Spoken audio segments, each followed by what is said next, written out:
1960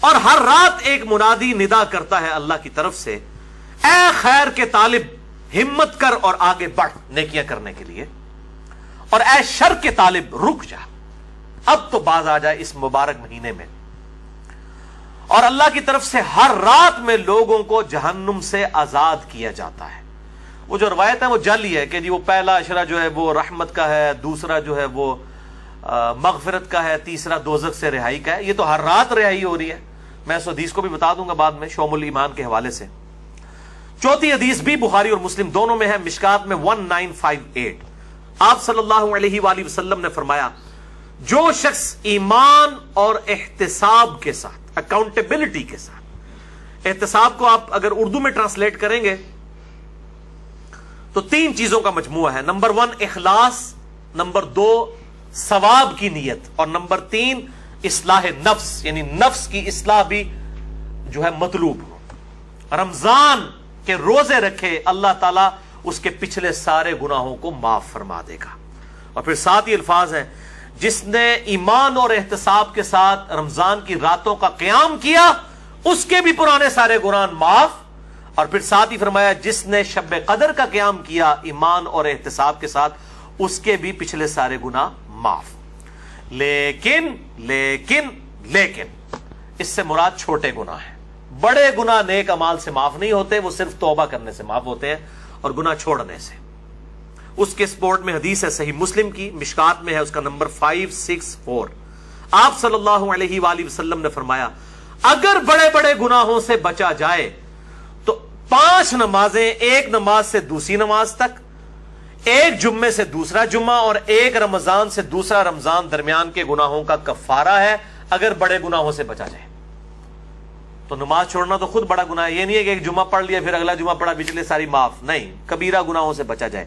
صحیح مسلم میں حدیث ہے، مشکات میں 569 اس کا نمبر ہے، کہ بندے کے کفر اور اسلام کے درمیان فرق نماز ہے۔ تو نماز چھوڑنے سے تو بڑا کوئی گناہ نہیں ہے۔ تو ایک نماز سے دوسرا نماز کے درمیان گناہوں کا کفارہ بھی تب بنے گا جب دوسری نماز پڑھی جائے گی۔ 5ویں حدیث بھی بخاری اور مسلم کی متفقن علیہ حدیث ہے، مشکات میں 1959۔ آپ صلی اللہ علیہ وسلم نے فرمایا، رمضان مبارک میں ہر نیک عمل 10 سے 700 گنا تک بڑھا دیا جاتا ہے۔ اس لیے ہم کوشش کرتے ہیں کہ زکوٰۃ رمضان کے مہینے میں دیں تاکہ زیادہ ثواب ملے۔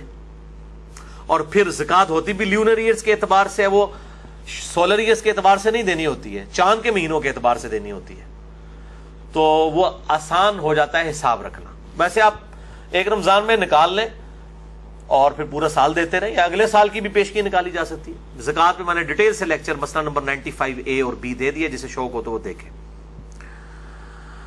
اور ساتھ ہی الفاظ ہیں بخاری و مسلم کے، اللہ تعالیٰ فرماتا ہے، بے شک روزہ خاص میرے لیے ہے اور میں ہی اس کی جزا دوں گا۔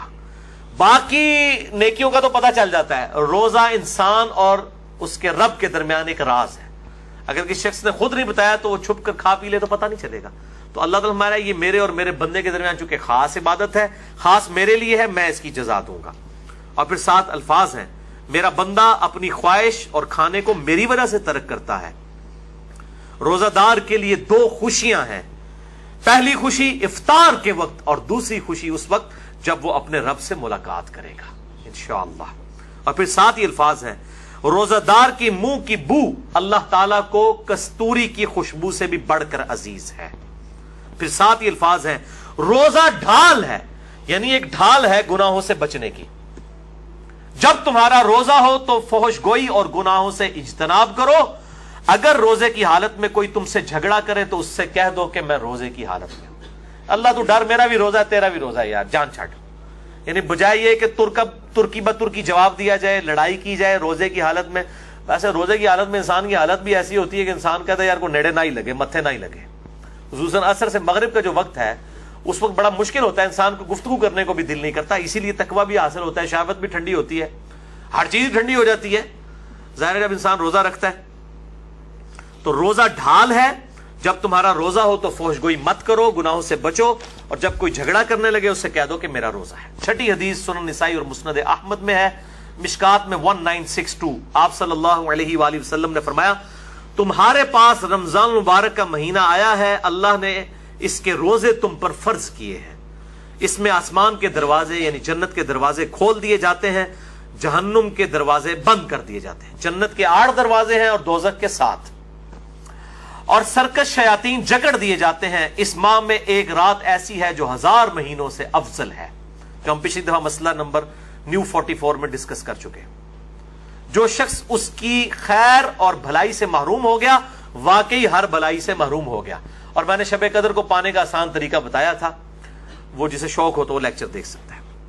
اچھا، اسی کانٹیکسٹ میں ایک مشہور حدیث ہے جو اکثر ڈاکٹر اسرار صاحب بھی بیان کرتے تھے، لیکن وہ سخت ضعیف روایت ہے۔ اس میں کافی الفاظ تو باقی احادیث بخاری مسلم میں اور اس میں بھی موجود ہیں، لیکن کچھ الفاظ جو ہے اس کے ضعیف ہیں۔ وہ شعب الایمان امام بیہقی کی کتاب سے ہے اور مشکات میں 1965 نمبر ہے کہ آپ صلی اللہ علیہ وسلم نے شعبان کی آخری رات میں صحابہ سے خطاب کیا کہ اب رمضان کا مہینہ شروع ہونے والا ہے اور یہ برکتیں ہیں، وہ ساری وہی ہیں جو ہم ڈسکس کر چکے۔ اس کے اینڈ پہ آتا ہے کہ اس کا پہلا عشرہ، پہلے 10 دن رحمت کے ہیں، دوسرے 10 دن جو ہیں وہ مغفرت کے ہیں، اور تیسرے 10 دن جو ہیں وہ دوزخ سے چھٹکارے کے ہیں۔ اور پھر لوگوں نے اس کے اوپر خود سے وہ دعائیں بھی ڈیوائز کر لی ہوئی ہیں۔ بالکل جعلی روایت ہے یہ، اور اس کے ایک طریق کے اندر علی بن زید مشہور ضعیف راوی ہے، اور دوسرے طریق میں سلیمان راوی جو ہے وہ منکر الحدیث ہے۔ منکر الحدیث وہ راوی ہے جس کی حدیثیں ترک کر دی جائیں، یہ شدید ترین جرح ہوتی ہے۔ اسی طریقے سے یہ اکثر رمضان سے پہلے بھی وہ یہ میسج چل رہا ہوتا ہے کہ جس نے رمضان کے چاند دیکھنے کی خوشخبری، تو یہ وہ سب جعلی جھوٹی روایتیں ہیں، اور اس طرح کی روایتیں بالکل آگے بیان نہ کیا کریں، ان کی کوئی اصلیت نہیں ہے، اللہ سے ڈر جائیں۔ مسئلہ نمبر 36 ہے میرا ضعیف الاسناد اور من گھڑت احادیث کے فتنے کا تحقیقی جائزہ۔ 7ویں حدیث بھی بخاری اور مسلم دونوں میں، آپ دیکھ لیں اکثر حدیثیں بخاری اور مسلم سے ہیں۔ مشکات میں 1957 اس میں الفاظ ہے کہ جنت کے 8 دروازے ہیں، ان میں سے ایک دروازے کا نام ہے الریان، جو خاص ان لوگوں کے لیے ہے جو روزہ دار ہیں۔ ان کو اس دروازے سے آواز دی جائے گی کہ جو دنیا میں روزہ رکھا کرتے تھے، الریان دروازے سے ندا کی جائے گی، اور ان کو جنت میں اس دروازے سے داخل کیا جائے گا۔ اس کے علاوہ ذاکرین کے لیے ہے اور قتال کرنے والوں کے لیے، مختلف نیکیوں کے لیے دروازے آئے ہیں۔ 8ویں حدیث بھی بخاری اور مسلم دونوں میں ہے، مشکات میں 2053۔ آپ صلی اللہ علیہ وآلہ وسلم نے فرمایا، جو شخص اللہ کی راہ میں، یعنی اس راہ میں مراد جہاد اور قتال، اللہ کی راہ میں نکلنا، نیکی کے اعمال کرنا اور قتال کے لیے سب کچھ اس میں شامل ہے، فی سبیل اللہ کے الفاظ ہیں، اس حالت میں بھی روزہ رکھے تو اللہ تعالیٰ اس کے اور دوزخ کے درمیان 70 سال کی دوری ڈال دے گا، جو اللہ کی راہ میں روزہ رکھے۔ اور اسی کا ایک طریق ہے جامعہ ترمذی میں، مشکات میں ہے 2064۔ پچھلا بخاری اور مسلم کا تھا، مشکات میں 2053 تھا، یہ مشکات میں 2064 ہے، کہ جو شخص اللہ کی راہ میں نکل کر روزہ رکھے، اللہ تعالیٰ اس کے اور جہنم کے درمیان زمین و آسمان کے فاصلے کے برابر دوری قائم کر دے گا۔ یہ بات سمجھانے کے لیے۔ 9ویں حدیث جامعہ ترمذی، سنن الکبریٰ البیہقی اور شرح السنہ امام بغوی کی کتاب میں ہے، اور مشکات میں 1992 ہے۔ آپ صلی اللہ علیہ وسلم نے فرمایا، جو شخص کسی روزہ دار کا روزہ افطار کروائے یا کسی مجاہد کی تیاری کروا دے، اس کو بھی اس کی مثل ثواب ملے گا۔ اور یہ کرنا چاہیے، آپ سامنے بیٹھے ہوں، آپ اپنے حصے کی کھجور کسی اور کو دیں، جیسا مسجد میں ہوتا ہے لوگ اپنے گھر سے کھجوریں لے آتے ہیں، آپ اپنے حصے کی کھجور کسی اور کو دیں، اس کے حصے کی خود لیں، تو ڈبل روزے کا ثواب کمائیں۔ چوپڑیاں نالے دو تو روزہ کھلوانے والے کے ثواب میں اس کو بھی اس ثواب ملے گا، اور جس نے رکھا ہے اس کے ثواب میں کمی بھی نہیں ہوگی۔ 10ویں حدیث جامعہ ترمذی اور سنن ابن ماجہ سے ہے، اور مشکات میں 2249 ہے۔ آپ صلی اللہ علیہ وآلہ وسلم نے فرمایا، 3 آدمیوں کی دعا ضرور قبول ہوتی ہے۔ نمبر 1، روزہ دار جب افطار کے وقت دعا کرتا ہے۔ نمبر 2، عادل بادشاہ، اور نمبر 3، مظلوم کی دعا۔ اب وہ دعا کی قبولیت کس فارم میں ہوگی، یہ بڑی ڈیٹیلز ہیں، مسئلہ نمبر 82 میرا ریکارڈڈ ہے، جسے شوق ہو تو وہ دیکھ سکتا ہے۔ 11ویں حدیث یہ واحد ہے جو مشکات میں نہیں ہے، سنن ابن ماجہ میں ہے 1753۔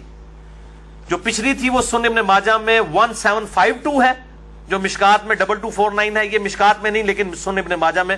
اس سے اگلی حدیث ہے 1753 کہ آپ صلی اللہ علیہ وآلہ وسلم نے فرمایا، افطار کے وقت کی گئی دعا رد نہیں کی جاتی۔ اس میں الفاظ تھے کہ دعا قبول ہوتی ہے، اس میں الفاظ ہے رد نہیں کی جاتی۔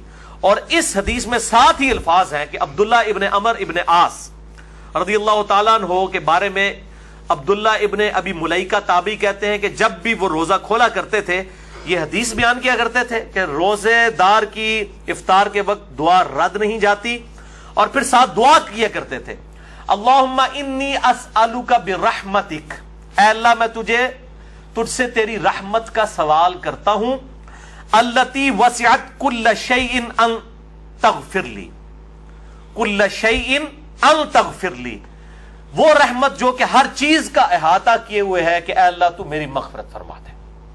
تو کوئی بھی دعا کی جا سکتی ہے، رب اجعلنی کی جا سکتی ہے، ربنا آتنا فی الدنیا کی جا سکتی، کوئی بھی دعا آپ اس وقت کر سکتے ہیں۔ اور ایک مسنون دعا ہے، سحری کی تو کوئی دعا ثابت نہیں ہے، یہ جعلی دعا پبلک کی، کل کے روزے کی نیت کرتا ہوں، اس دن کے روزے کی نہیں، اگلے کل کے روزے کی، وہ تو کسی کتاب میں نہیں لکھی ہوئی ہے، خود سے جعلی دعا بنائی ہوئی ہے۔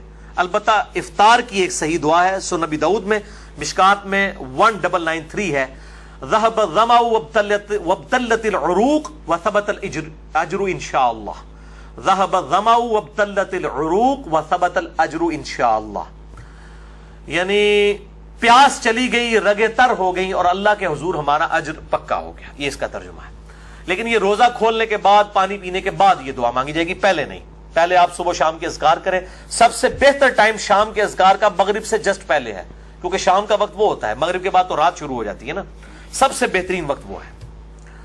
اور جو دعائیں ہیں سنت وہ پڑھیں، قرآنی دعائیں پڑھ سکتے ہیں۔ البتہ ایک مشہور جو پبلک میں دعا ہے وہ بالکل مردود روایت ہے، مرسل ہے، منقطع روایت ہے، وہ تابعی سے ہے، اور تابعی صحیح مسلم کے مقدمے میں آیا ہے کہ تابعی جب نبی صلی اللہ علیہ وسلم سے بیان کرے گا اور صحابی کا ذکر نہیں کرے گا وہ منقطع ہوگی، مرسل ضعیف روایت ہوگی۔ مشکات میں 1994 ہے، سنن نبی داؤد کے کانٹیکسٹ میں معاذ بن زہرہ تابعی سے ہے، یہ روایت پھر ضعیف ہوگی۔ اللہم سمت وعلی رزقک افطرت، یہ بھی ویسے انہوں نے داخل کیتا ہے، اللہم انی لک سمت وبک آمنت، او کون ہر شاید جعلی چیزیں بھی جعلی چیزیں شامل کی تھی نے، حالانکہ جو جعلی ہے وہ بھی ہے اتنی، اللہم لک سمت وعلی رزقک افطرت، یہ بھی روایت جعلی ہے۔ اور اصل دعا وہی ہے، ذهب الظمأ وابتلت العروق وثبت الاجر انشاءاللہ۔ تو اس کے علاوہ جو دعائیں ہیں سنت وہ آپ کر سکتے ہیں، اور بیسٹ دعا وہی ہے جو بخاری اور مسلم میں آئی، ربنا آتنا فی الدنیا حسنہ وفی الآخرۃ حسنۃ وقنا عذاب النار۔ شام کے اذکار بھی کریں جو بلو کارڈ پہ ہم نے لکھے ہوئے ہیں۔ 12ویں حدیث صحیح مسلم سے ہے، اور یہ حدیث بخاری کو چھوڑ کے باقی اہل سنت کی 5 کتابوں میں موجود ہے، صحیح مسلم، ترمذی، ابو داؤد، نسائی، ابن ماجہ میں، مشکات میں ہے 2047۔ اور یہ چونکہ رمضان سے کمپلیمنٹری ٹاپک ہے اس لیے میں حدیث بیان کر رہا ہوں کہ آپ صلی اللہ علیہ وآلہ وسلم نے فرمایا جس نے رمضان کے روزے رکھے اس کے بعد اس نے شوال کے 6 روزے رکھ لیے، وہ گویا اس طرح ہے کہ اس نے پورے سال کے روزے ہی رکھ لیے، ہمیشہ کے روزے رکھے۔ اور اس میں کوئی ضروری نہیں ہے کہ آپ نے ایک روزہ فوراً رکھنا ہے، بعد میں سکیٹرڈ فارم میں رکھ لیں، یا فوراً ہی 6 روزے رکھنے ہیں۔ پورے شوال میں جس وقت آپ کا دل کرے آپ شوال کے مہینہ ختم ہونے سے پہلے وہ روزے رکھ لیں، 6 کی گنتی پوری کرنی ہے۔ بہتر یہ ساتھ ہی رکھ لیں کیونکہ ایک روٹین بنی ہوتی ہے، عید کے فوراً بعد شروع کریں تو رکھنے بھی آسان ہو جاتے ہیں، گیپ آ جائے پھر مسئلہ بن جاتا ہے، لیکن رکھ سکتے ہیں، کوئی اس میں ایشو نہیں ہے۔ اور پرانے جو فقہ حنفی کے بزرگ تھے وہ تو ان کو بدعت کہا کرتے تھے اور ان روزوں کو نہیں مانتے تھے، آج کے فقہ حنفی کے لوگ بھی ان روزوں کو مانتے ہیں، اور انہوں نے یہ اپنے بزرگوں کا مسئلہ چھوڑ دیا ہے۔ تو ہم کہتے ہیں باقی مسئلوں میں بھی جو آپ کے بزرگ غلط ہیں اس سے بھی آپ بیک فوٹ پہ جائیں۔ اور میں جب حنفی تھا، بریلوی تھا، اس وقت بھی میں یہ 6 روزے، میں تو الحمدللہ اپنی بالکل ینگ ایج سے 1994 FSC لیول سے ابھی تک میں مسلسل یہ روزے رکھتا چلا آ رہا ہوں۔ یہ میں کوئی مشہوری کے لیے بتا رہا ہوں کہ اس وقت بھی مطلب یہ چیز اسٹیبلش یہ سب کے ہاں ہے، لیکن بعض جو غالی قسم کے حنفی ہیں جس طرح مفتی زر ولی ہے، اس نے تو باقاعدہ اس کے خلاف کتاب پوری لکھ دی ہے۔ اس نے کہا میرا بابا صحیح ہے، یہ 5 کتابیں غلط کہہ رہی ہیں۔ وہ کہہ رہا ہے میں اس روایت کو نہیں مانتا جو ہمارے بزرگوں کے خلاف ہے۔ اس نے شوال کے 6 روزوں کے خلاف کتاب لکھی ہے، اندازہ کریں۔ وہ جو ہر ایک جو عالم دین کے اوپر کامنٹس دیتا ہے، مفتی زر ولی کراچی کا۔ تو میں اس لیے بتا رہا ہوں کہ یہ 5 کتابوں میں ہے، مسلم، ابو داؤد، ترمذی، نسائی، ابن ماجہ میں، مشکات میں 2047 ہے۔ اب میرے بھائیوں آخری 5 حدیثیں، یہ 12 ہو گئی، اب یہ 17 بھی 2 نسبتیں تھیں، 12 اور 5 کی، یہ 5 حدیثیں رمضان مبارک کی روحانیت سے ریلیٹڈ ہے۔ 13ویں حدیث صحیح بخاری سے، مشکات میں 1999، آپ صلی اللہ علیہ وسلم نے فرمایا، یہ بڑی سخت الفاظ ہیں اور یہی اصل میں حاصل ہیں یہ 5 حدیثیں، جو شخص روزے کی حالت میں بھی جھوٹ بولنا اور برے اعمال کرنا نہ چھوڑے تو اللہ تعالیٰ کو اس کے بھوکا اور پیاسا رہنے کی کوئی پرواہ نہیں ہے. یعنی وہ سمجھ رہا ہے میں بھوکا اور پیاسا ہوں, جھوٹ بھی بول رہا ہے, امانت میں خیانت بھی کر رہا ہے, گناہ بھی اسی طریقے سے کر رہا ہے, اور روزہ ٹھنڈا کرنے کے لیے بیہودہ فلمیں بھی دیکھ رہا ہے, اور جناب فجر کی سحری کرنے کے بعد نماز پڑھ کے آ کے جوئے کے اوپر کرکٹ کھیل رہا ہے روزہ ٹھنڈا کرنے واسطے. تو اللہ تعالیٰ کو کیا پرواہ ہے؟ اللہ تعالیٰ کو تو دھوکہ نہیں دیا جا سکتا. 14ویں حدیث سنن دارمی سے ہے, مشکات میں 2014 صحیح سند کے ساتھ.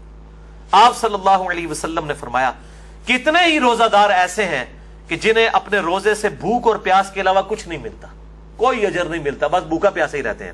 اور کتنے ہی قیام اللیل کرنے والے ایسے ہیں کہ جنہیں سوائے جاگنے کے کچھ نہیں ملتا.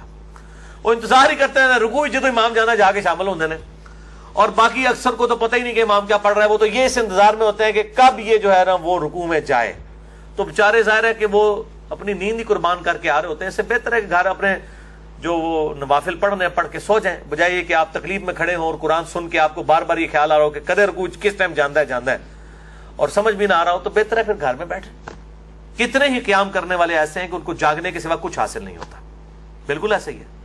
15ویں حدیث بڑی مشہور ہے جامع ترمذی کی, مشکات میں 927. آپ صلی اللہ علیہ وآلہ وسلم نے فرمایا اس شخص کی ناک خاک آلود ہو جائے, یعنی وہ تباہ و برباد ہو جائے, یہ عرب کا محاورہ تھا, جس کے سامنے میرا ذکر ہو اور مجھ پر درود نہ پڑے. اللہم صلی علی محمد وعلی آل محمد. اور ساتھ ہی دوسری بات ارشاد فرمائی اس شخص کی ناک خاک آلود ہو جائے جس کے پاس رمضان آ کر چلا جائے اور وہ اللہ سے اپنی مغفرت نہ کروا سکے. اتنا بہترین نیکیوں کا موسم آئے اور اپنی مغفرت نہ کروا سکے, برباد ہو جائے ایسا شخص جو رمضان میں اپنی مغفرت نہ کروا سکے. اور تیسری چیز فرمائی اس شخص کی ناک خاک آلود ہو جو اپنے ماں باپ میں سے دونوں یا کسی ایک کو بڑھاپے کی حالت میں پائے اور پھر ان کی خدمت کر کے جنت نہ کما سکے. اس کو بھی برباد ہی ہو جانا چاہیے جس کے پاس اس کے ماں باپ جنت کی شکل میں دونوں یا دونوں میں سے ایک موجود تھا کہ اس کی خدمت کرے. اور یہ جو الفاظ ہے نا کہ اس کی ناک خاک آلود ہو, برباد ہو جائے, جو ماں باپ کو کی خدمت کر کے جنت نہ کما سکے, یہ الفاظ صحیح مسلم میں بھی موجود ہیں. صرف اتنے الفاظ, یہ حدیث مسلم میں بھی ہے اتنے الفاظ کے ساتھ. اچھا, اسی حدیث کا ایک مشہور طریق ہے, وہ مشکات میں تو نہیں ہے, المستدرک للحاکم میں ہے صحیح سند کے ساتھ 7256, جس کی امام حاکم نے بھی تصحیح کی ہے, امام ذہبی نے بھی, شیخ البانی نے بھی, اور شیخ زبیر علی زئی صاحب نے بھی رحمہم اللہ اجمعین. بڑی مشہور حدیث ہے کہ آپ صلی اللہ علیہ وآلہ وسلم ایک دن ممبر پر چڑھے, پہلی سیڑھی پر قدم رکھا تو فرمایا آمین, پھر دوسری پر رکھا فرمایا آمین, پھر تیسری پر رکھا تو فرمایا آمین. صحابہ نے پوچھا آج آپ نے ایسا عمل کیا جو اس سے پہلے کبھی نہیں کیا؟